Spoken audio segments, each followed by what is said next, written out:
지난 한 주 아주 뜨거웠죠. 이 오거돈 부산시장과 관련한 얘기입니다.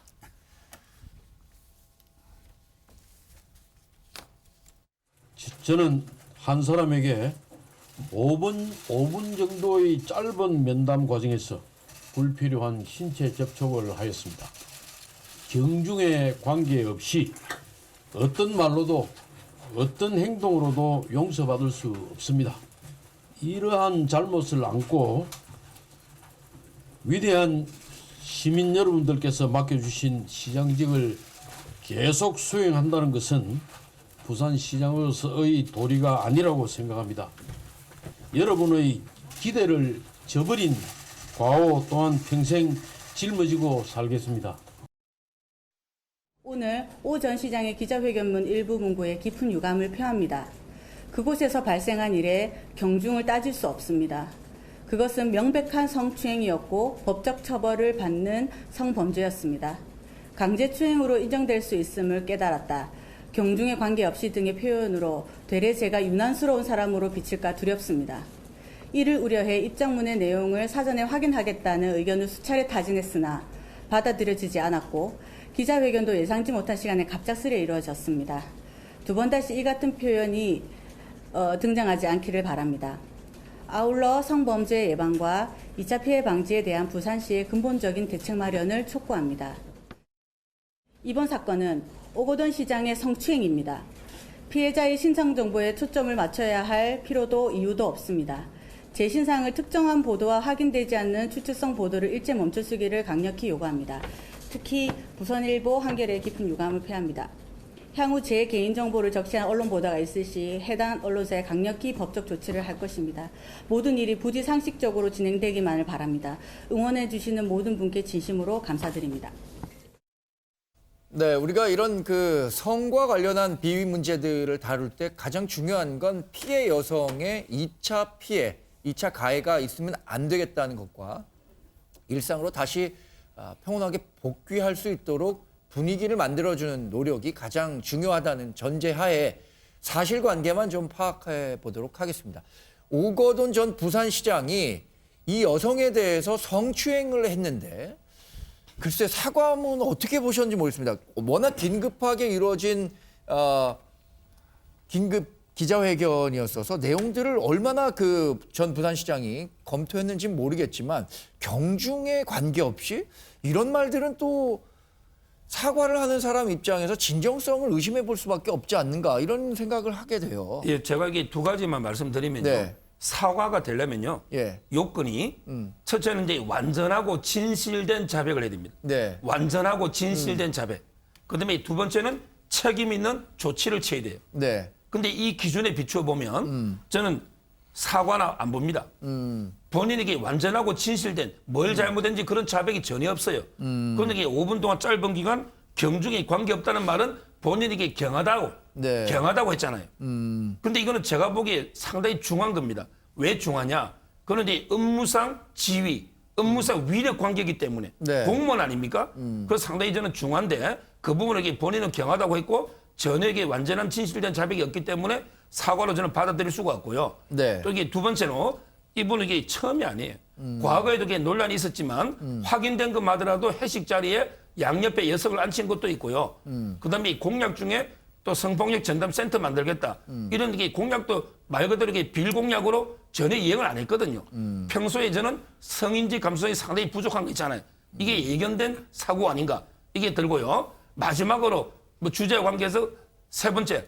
저는 이제 이거 당에서도 제명으로 끝났지만 선거 후보까지도 상당히 중대한 보궐선거의 원인을 제공했기 때문에 내서는 안 된다. 세 가지를 말씀드립니다. 근데 김윤우 변호사님, 이 오거돈 전 부산시장이 내놓은 사과문이 다른 사람들이 봤을 때는 굉장히 법정에서의 잘잘못을 다투는 과정에서 네네. 자기에게 좀 유리한 측면에 아주 절제된 사과문이었다. 이렇게 평가를 하는 사람들도 있는데 김 변호사님은 어떻게 네, 평가하십니까? 사실관계에 대해서 전혀 언급하지 않으면서 네. 사실관계의 경위를 약간 축소해서 굉장히 추상적으로 표현하고 있거든요. 그렇죠. 예, 그 양형이나 수사 과정에 좀 대비한 그런 발언이 아니었나 저도 그렇게 보입니다. 그러면 이런 판사 시절에 이런 사건을 판결하실 때는 굉장히 구체적인 이런 범죄, 그러니까 그 추행 과정 이런 것들에 대한 설명들이 오고 가는 거죠. 이거 네네. 아주 뭐 그냥 5분 동안 경중에 상고회원 없이 그러니까 저희가 어떤 게 물론 뭐 이게 아마 2차 가해라는 것들을 고려한 측면이 있겠지만 말이죠. 예, 어떤 과정에서 어떠한 접촉이 있었는지 그게 정확히 나와야 공소가 제기되고요. 그렇죠. 거기에 대해서 심리가 이루어집니다. 그러면 이게 그 피해 여성이 법적인 대처 가능성도 열어두겠다라고 했는데 그렇게 되면 이제 상당히 오랜 기간 재판이 진행되겠죠?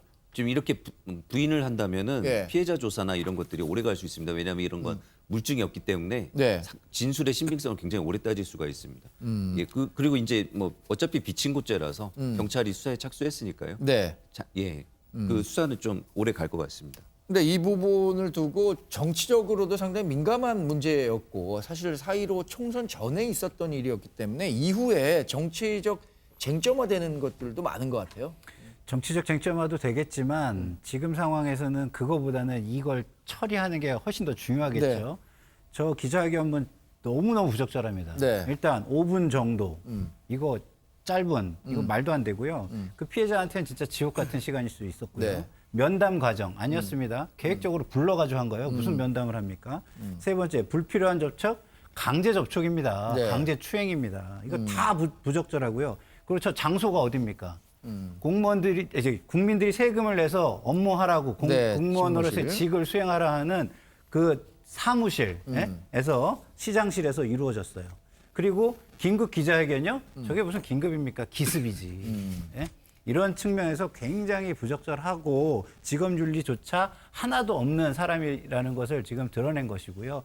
이것에 대해서 철저하게 처벌하는 것에 더해서 그럼 앞으로 이거는 어떻게 막을 것인가에 대한 법적 제도적 장치를 어떻게 할 것인가까지 굉장히 촘촘하게 만들어야만 될 사안이다 이렇게 보입니다. 사실 그 3전 4기 끝에 부산시장에 당선됐고 지역주의 타파한다고 하면서 기치를 걸었었고 해서 의미를 많이 담았던 그 부산시장이었는데 그래서 아주 좀 씁쓸하죠. 민주당은 즉각 제명 조치한 거죠? 네네. 제가 볼 때도 상당히 부적절하고요. 특히 이 PK 지역 같은 경우 민주당이 지역주의를 좀 완화하고 네. 나름대로 좀 새로운 정치를 보여줄 수 있는 중요한 공간이었고 또 뭐 그 당시 좀 좋은 국회의원들도 많이 좀 등장하고 이랬었는데 예. 이번 선거에서 나름대로 좀 의미 있는 승리를 하지 못하고 좀 축소된 측면이 분명히 있지 않습니까? 네. 전 뭐 이런 걸 떠나서라도 좀 우리 국회와 우리 기성세대가 여전히 좀 젠더 감수성이라는 것이 상당히 부족한 것 같아요. 좀 그런 측면에서 21대 국회에서는 좀 젠더 감수성이라고 하는 측면들을 사회에 이렇게 정착시킬 수 있을 만한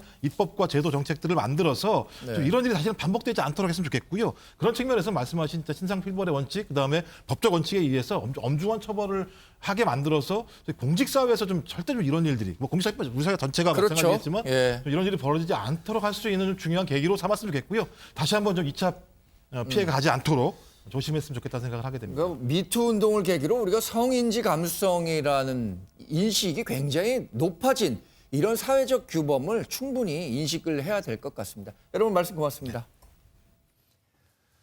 네, 코로나19 감염 조금 경계심을 늦췄다간 더 확산할 수 있습니다. 조심해 주시기 바랍니다. 오늘 시청해 주신 여러분 고맙습니다.